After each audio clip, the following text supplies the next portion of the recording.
Hello, Ken Himmler here. Listen, I wanted to cover a topic that seems to be getting a lot of media and news coverage, and that no one is really talking about the truth of the situation.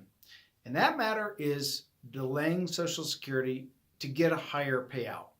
Now, if you Google this, you're going to get about 99% of financial advisors, accountants, and even financial people just talking about how it benefits you to wait as long as you can to claim Social Security. I want to cover a couple small points that can dispute this as blanket advice for all to take. Number one, Social Security right now is set to be out of money in 2035. And in order to keep it on track, the government is going to have to reduce benefits or selectively choose those who get it. Now, this has already been done in a smaller way by extending the ages to qualify, taxing benefits if you still work, and putting income limits before you pay tax on your Social Security.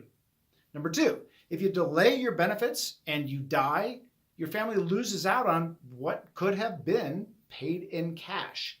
And number three, if you die before you break even, that famous break even period, then your family once again loses out. And the government wins because they keep the pot of money that you paid in taxes to get the benefit. In short, think of the old saying that a bird in the hand is better than two in the bush.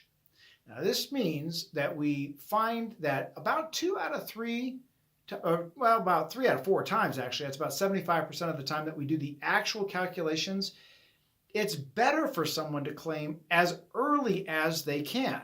Now, let's use an example of this. Now, at age 64, let's say that you can get $1,800 a month versus $2,700 a month at age 70. And that's $900 more a month by waiting.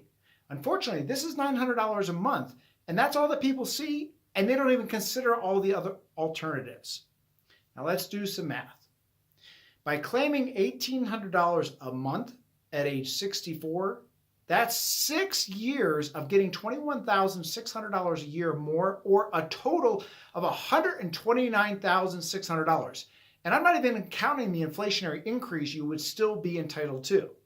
Now, if you died the day before your 70th birthday, that would give your family more than $129,000 in a death benefit that they could use. Now, if you delay Social Security, they only give you a $255 death benefit payment. The second and biggest benefit is the reinvestment of those funds.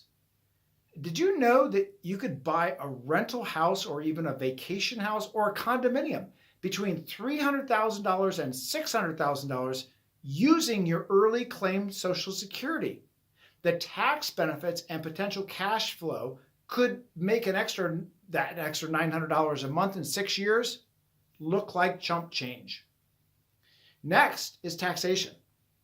Well, the government has rigged the system so that Social Security gets taxed when you take 50% of your benefits and you add it to all the other sources, and if it exceeds a mere $25,000 for a single person. Wow. Now, that's a Robin Hood tax. Do better and lose more of your benefits. Now, what happens if you delay your benefit? Now they're going to take 50% of the higher benefit to compute the taxation of your Social Security. This makes it even harder to avoid the tax. In summary, never ever make a decision about your Social Security before having a deep calculation done with sophisticated software that looks at all these options. And please avoid the annuity salespeople and the free online Social Security calculators, as I've never found that a single one of those looks at all of the angles. This is Ken Himmler, and this was a Wiser Money Tip.